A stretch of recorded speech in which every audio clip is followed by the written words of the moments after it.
우리에게 주시는 하나님의 말씀은 호세아 14장 1절부터 9절까지의 말씀입니다. 구약성경 1269쪽에 있습니다. 호세아 14장 1절부터 9절까지의 말씀 우리 함께 읽도록 합니다. 이스라엘아, 내 하나님 여호와께로 돌아오라. 내가 불의함으로 말미암아 엎드려 졌느니라. 너는 말씀을 가지고 여호와께로 돌아와서 아뢰기를 모든 불의를 제거하고 선한 발을 받으소서. 우리가 수송아지를 대신하여 입술의 열매를 주께 드리리이다. 우리가 아수르의 구원을 의지하지 아니하며 말을 타지 아니하며 다시는 우리 손으로 만든 것을 향하여 너희는 우리의 신이라 하지 아니하려오리니 이는 고아가 주로 말미암아 긍휼을 얻었음이니라 할지니라. 내가 그들의 반역을 고치고 기쁘게 그들을 사랑하리니 나의 진노가 그에게서 떠났음이니라.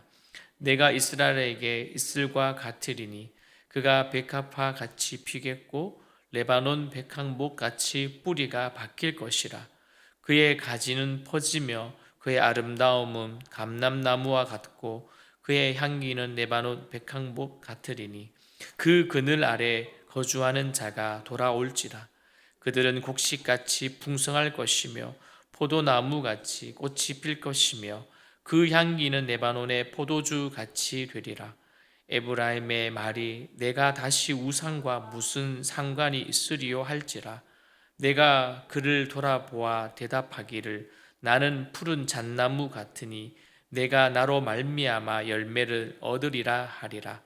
누가 지혜가 있어 이런 일을 깨달으며 누가 총명이 있어 이런 일을 알겠느냐. 여호와의 도는 정직하니 의인은 그 길로 다니거니와 그러나 죄인은 그 길에 걸려 넘어지리라.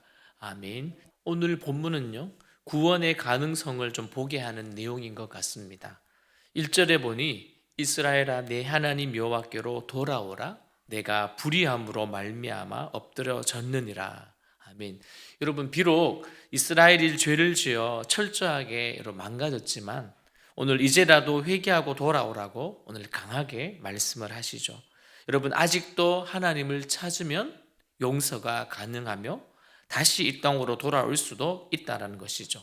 그러므로 호세아서의 마지막 장의 이 1절 9절은요, 이들에게 회개하라고 호소하고 있는 것 같습니다. 심지어는 무엇을 구하며 어떻게 기도해야 하는지를 가르쳐 주면서 권면을 합니다. 자세히 보면 한 3가지 정도로 제안을 하는데요. 첫 번째는 이것입니다. 용서를 위한 기도입니다. 이 기도를 보니까 이스라엘이 하나님께로 돌아와서 먼저 용서를 위한 기도를 드리라고 권면을 합니다. 여러분, 행동적인 부분은 그들의 입술로 찬양하는 것이지만 여러분, 하나님께 찬양 드리는 것, 그것은 용서받은 모든 죄인의 당연한 의무이자 특권인 것이죠.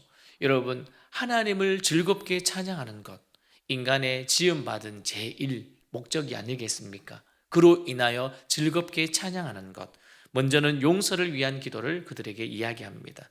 두 번째 보니까 잘못된 신앙생활을 포기할 것을 선언하고 있습니다. 호세아는 지금 이스라엘의 옳지 못한 그 삶의 방향과 반역에 대해서 돌이킬 방법을 제시를 합니다. 그것이 무엇이냐면 당연히 말씀에 순종하는 것이죠. 미가서 6장 7절에 보니 이렇게 기록되어 있습니다. 여호와께서 천천의 수양이나 만만의 강물 같은 기름을 기뻐하실까? 내 허물을 위하여 내 맏아들을 내 영혼의 죄로 말미암아 내 몸의 열매를 드릴까? 여러분, 지금까지 이들은 강대국 그리고 자신들의 군사력 그리고 우상들을 의지하며 살아왔습니다. 그러니 이 모든 것들을 어떻게 해요? 철저하게 버리겠다라고 고백을 해야 합니다. 동일하게 우리도 마찬가지겠지만요. 그래서 우리의 삶에서도 본다면 하나님께서 차지해야 될 그 자리에 다른 것들이 차지하고 있다면 그것이 바로 무엇이겠습니까? 우상인 것입니다. 내가 하나님보다 더 사랑하는 것 있지 않겠습니까? 오늘 그것부터 끊고 시작하는 게 믿음의 출발점인 것이죠. 오늘 그들에게 잘못된 신앙생활을 포기하라. 다른 말로 말하면, 더 정확하게 말하면 버리고 끊고 다시 시작하라라는 선언입니다. 이제 마지막 제안은 무엇입니까? 하나님의 자비하신 그 성품에 호소하라는 것입니다. 여러분, 많은 죄를 지어온 그 이스라엘 그 백성들은 하나님 앞에서 나서서 용서를 빌 자격 자체도 없는 백성들이죠. 몇 번이나, 아니 수없이 그들은 경고를 받고 수없이 하나님의 용서함을 들었음에도 불구하고 그들은 돌이키지 않았잖아요. 그런데 자신들에게 이제 초점을 맞추는 것이 아니라 하나님의 긍휼하심에 초점을 두라고 호세아서는 말하고 있습니다. 그들이 이제 하나님께 용서 빌 수 있는 유일한 이유, 정말 단 한 가지 이유는 무엇이냐면 그것은 하나님께서 고아를 가엾게 여기시는 분이기 때문입니다. 여러분, 마지막 자극할 수 있는 하나님의 그 용서를 구할 수 있는 마지막, 그것은 하나님의 긍휼 아니겠습니까?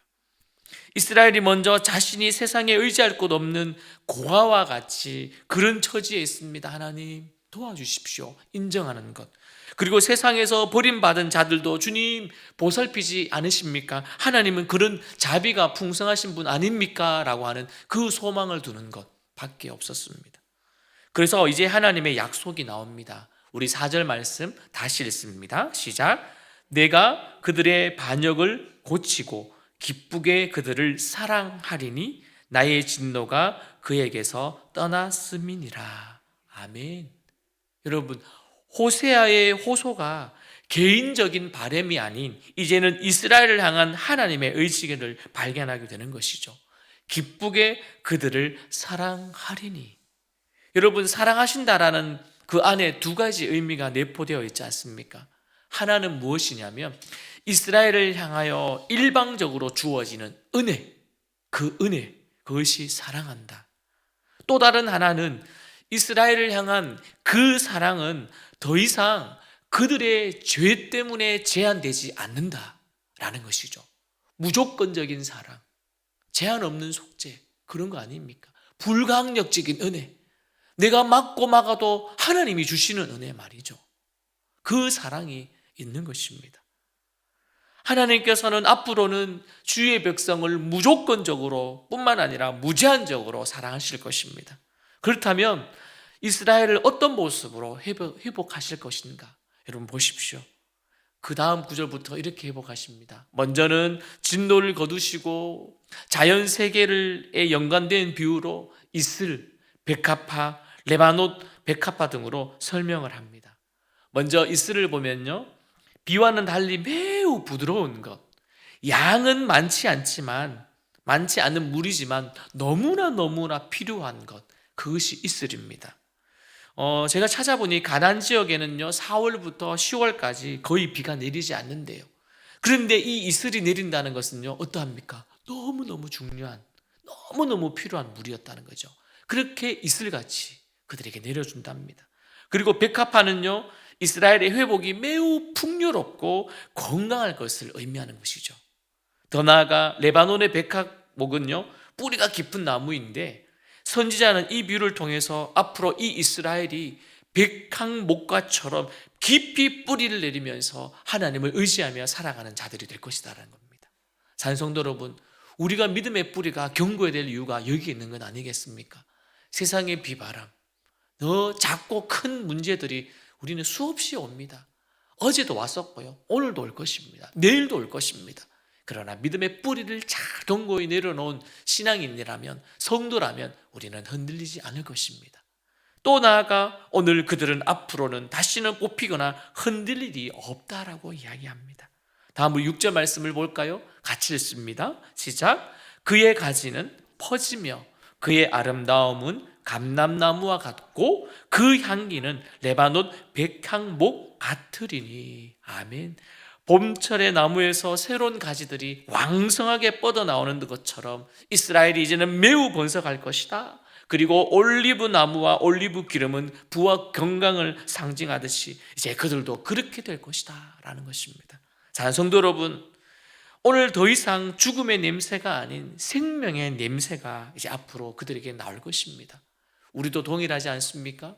오늘 이 하루 그리스도의 향기를 품어내는 귀한 하루가 되면 좋겠습니다. 내 입술을 통해, 내 눈빛을 통해, 내 행동을 통해 말이죠. 그리고 7절과 8절에서 그늘, 곡식, 레바논의 포도주 등으로 설명을 합니다. 먼저 그늘은 거기에 대해서 학자들은 서로 좀 다른 의견들을 가지고 있었지만 일부 주석가들은 이렇게 이야기를 하더라고요. 호세아가 열방이 이스라엘의 그늘로 올 것을 말한다. 어떻게 보면 이들이 열방의 그늘이 될 수 있는 그런 민족들이 될 것이다 라고 이렇게 설명을 하는데요, 참 좋은 해석인 것 같습니다. 그러나 이거보다 조금 더 매력적인 해석은 우리는 8절을 보면서 이 부분을 알 수가 있는 것 같습니다. 우리 8절입니다. 시작. 에브라임의 말이 내가 다시 우상과 무슨 상관이 있으리요 할지라 내가 그를 돌아보아 대답하기를 나는 푸른 잣나무 같으니 내가 나로 말미암아 열매를 얻으리라 하리라. 아멘. 앞서 말하는 그들이 다시 내 그늘 밑에 살며 라는 이 말씀이 이제는 이스라엘이 다시 하나님의 그늘 밑으로 오는 것으로 해석되는 게 더 설득력이 있는 것 같습니다. 즉 무엇입니까? 하나님의 회복하심은 부분적인 것이 아니라 일시적인 것이 아니라 어떠래요? 완전하게 된다는 것 아닙니까?